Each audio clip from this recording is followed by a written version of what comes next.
त्रिशा का जन्म एक ऐसे परिवार में हुआ था जहां धन दौलत की कोई कमी नहीं थी। उसके पिता राजेश खन्ना शहर के सबसे बड़े रियल एस्टेट कारोबारी थे। उनकी कंपनी खन्ना एंटरप्राइजेज ने शहर की सूरत बदल दी थी। ऊंची ऊंची इमारतें, शानदार मॉल और लग्जरी रिसॉर्ट्स उनके कारोबारी साम्राज्य का हिस्सा थे।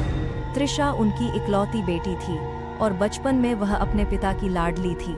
उसकी माँ अनीता एक बेहद खूबसूरत और दयालु महिला थीं, जिन्होंने त्रिशा को न केवल प्यार दिया बल्कि उसे नैतिकता, साहस और आत्मसम्मान की शिक्षा भी दी। त्रिशा का बचपन हंसी, खुशी और सपनों से भरा था। वह स्कूल में एक होनहार छात्रा थी जिसे पेंटिंग और नृत्य का शौक था, लेकिन यह खुशी ज्यादा दिन तक नहीं टिकी। जब त्रिशा 8 साल की थी तब एक कार दुर्घटना ने उसकी मां को उससे छीन लिया। उस दिन त्रिशा की दुनिया उजड़ गई। अनीता की मृत्यु ने राजेश को भी तोड़ दिया, लेकिन वह अपने दुख को दबाकर अपने कारोबार में डूब गए। त्रिशा को नौकरों और गवर्नेंस के भरोसे छोड़ दिया गया। वह अकेली पड़ गई और उसका बचपन उदासी की चादर में लिपट गया। कुछ साल बाद राजेश ने दूसरी शादी कर ली। उनकी नई पत्नी शालिनी एक ऐसी महिला थी जो बाहर से तो मृदुभाषी और सभ्य दिखती थी, लेकिन भीतर से स्वार्थी और चालाक थी। शालिनी का एक बेटा था, रवि, जो त्रिशा से 4 साल बड़ा था। शालिनी और रवि का आगमन त्रिशा के जीवन में एक तूफान की तरह हुआ। शालिनी ने धीरे धीरे राजेश को अपने वश में कर लिया। उसने राजेश को त्रिशा के खिलाफ भड़काना शुरू किया और मुत्ती का लोग एक सौम में यह कहते हुए कि त्रिशा एक बिगड़ैल और जिद्दी लड़की है जो उनके परिवार की इज्जत को खतरे में डाल सकती है। रवि भी अपनी मां का साथ देता। वह त्रिशा को तंग करता, उसकी किताबें छुपा देता, उसके कपड़े फाड़ देता और स्कूल में उसके दोस्तों के सामने उसका मजाक उड़ाता। त्रिशा, जो पहले एक हंसमुख और आत्मविश्वास से भरी लड़की थी, धीरे धीरे खामोश और अंतर्मुखी हो गई। त्रिशा ने अपने पिता से कई बार अपनी पीड़ा साझा करने की कोशिश की, लेकिन राजेश अब शालिनी के प्रभाव में थे। वह त्रिशा को एक बोझ की तरह देखने लगे। शालिनी का एक ही मकसद था, खन्ना एंटरप्राइजेज की सारी संपत्ति अपने और अपने बेटे रवि के नाम करवाना। वह नहीं चाहती थी कि त्रिशा को उसकी विरासत का कोई हिस्सा मिले। जैसे जैसे त्रिशा जवान हुई, शालिनी की नफरत और गहरी होती गई। उसने राजेश को यह समझाने की कोशिश की कि त्रिशा को जल्द से जल्द शादी करके घर से बाहर करना चाहिए। जब त्रिशा 22 साल की हुई, तब शालिनी ने अपनी योजना को अंजाम देने का फैसला किया।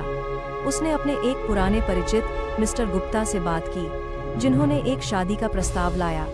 मिस्टर गुप्ता ने बताया कि लड़का रॉकी मेहता एक अपाहिज है और व्हील चेयर पर है। वह ज्यादा महत्वाकांक्षी नहीं है और एक साधारण जीवन जीता है। शालिनी को यह प्रस्ताव बहुत पसंद आया। उसे लगा कि एक अपाहिज लड़के से शादी करके त्रिशा का जीवन साधारण और दुखी रहेगा और वह कभी भी खन्ना एंटरप्राइजेज की संपत्ति पर दावा नहीं कर पाएगी। राजेश को भी यह प्रस्ताव ठीक लगा। उन्होंने त्रिशा को बुलाया और उसे बताया कि उसकी शादी तय हो चुकी है। त्रिशा ने विरोध करने की कोशिश की, लेकिन राजेश ने उसे चुप करा दिया। यह तुम्हारे और हमारे परिवार के भले के लिए है, उन्होंने कहा। त्रिशा को यह भी नहीं बताया गया कि उसका होने वाला पति कौन है और कैसा है।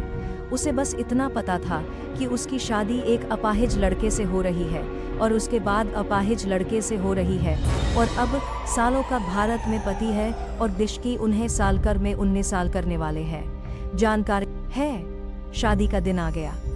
त्रिशा को एक भारी लहंगे में सजा दिया गया, लेकिन उसका चेहरा उदास था। वह मंडप की ओर बढ़ी, जहां उसका होने वाला पति उसका इंतजार कर रहा था। जब उसने रॉकी को देखा तो वह चौंक गई।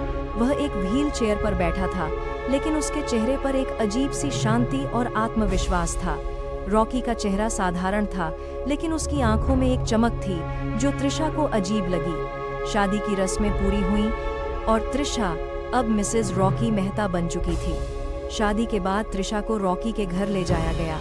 वह एक विशाल बंगला था जो शहर के सबसे पॉश इलाके में स्थित था। त्रिशा को आश्चर्य हुआ कि एक अपाहिज लड़के का घर इतना शानदार कैसे हो सकता है। रॉकी ने उसे बहुत ही सौम्यता से अपने घर में स्वागत किया।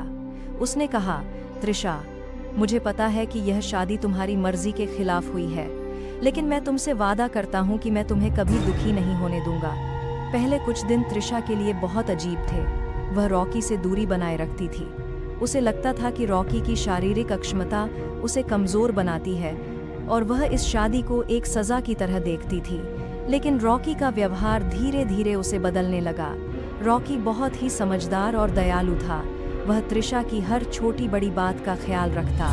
वह उसे सुबह की चाय बनाकर देता, उसके पसंदीदा गुलाब के फूल लाता और उससे घंटों बातें करता।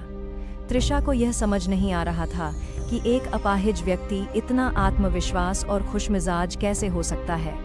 एक दिन तृषा ने रॉकी से पूछ ही लिया, रॉकी, तुम इतने खुश कैसे रहते हो?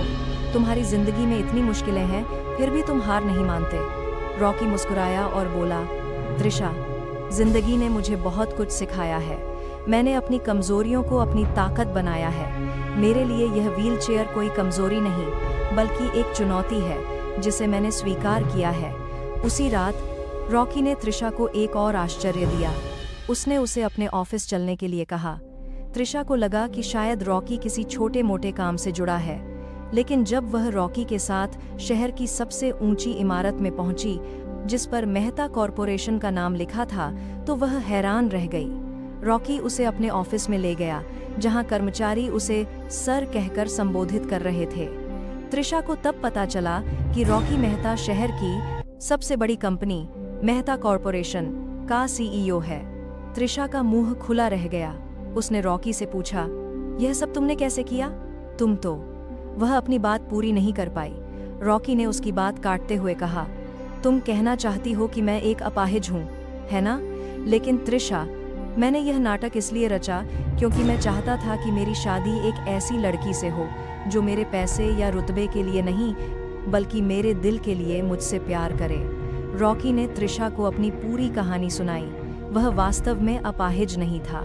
उसने यह नाटक इसलिए रचा था क्योंकि वह एक ऐसी जीवन साथी चाहता था जो उसे उसकी सच्चाई के लिए स्वीकार करे, न कि उसके धन और शोहरत के लिए। रॉकी के पिता एक साधारण कर्मचारी थे, लेकिन रॉकी ने अपनी मेहनत और लगन से मेहता कॉरपोरेशन को खड़ा किया था। उसने टेक्नोलॉजी और इनोवेशन के क्षेत्र में अपनी कंपनी को देश विदेश में मशहूर कर दिया था, लेकिन उसका दिल हमेशा एक सच्चे और साफ दिल की लड़की की तलाश में था। जब उसे कार्ड में देश विदेश में और इनका कार्ड में देश विदेश में कार्ड में देश में था, लेकिन भारत ने देश विदेश में तृषा के बारे में पता चला तो उसने मिस्टर गुप्ता के जरिए यह प्रस्ताव भेजा और अपाहिज होने का नाटक किया। तृषा को पहले तो गुस्सा आया कि रॉकी ने उससे झूठ बोला, लेकिन फिर उसने रॉकी की मंशा को समझा। वह उसकी सादगी, उसकी मेहनत और उसके साफ दिल की कायल हो गई। रॉकी ने तृषा को अपने जीवन में शामिल किया। उसने उसे अपनी कंपनी में एक महत्वपूर्ण भूमिका दी और तृषा ने भी अपनी प्रतिभा से सभी को प्रभावित किया। लेकिन तृषा की जिंदगी में अभी और मोड़ बाकी थे। जब शालिनी और रवि को पता चला कि रॉकी मेहता कॉरपोरेशन का सीईओ है और उसने अपाहिज होने का नाटक किया था, तो उनकी जलन और बढ़ गई। शालिनी ने एक नई साजिश रची।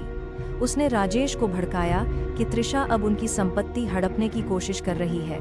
राजेश ने तृषा को धमकाया कि वह रॉकी को छोड़ दे, वरना वह उसे अपनी वसीयत से बाहर कर देंगे। तृषा इस बार टूटी नहीं। उसने अपने पिता को साफ साफ कह दिया, पापा, मैंने हमेशा आपका सम्मान किया, लेकिन अब मैं अपनी जिंदगी अपने तरीके से जीऊंगी। रॉकी मेरा साथी है और मैं उसे कभी नहीं छोड़ूंगी। यह सुनकर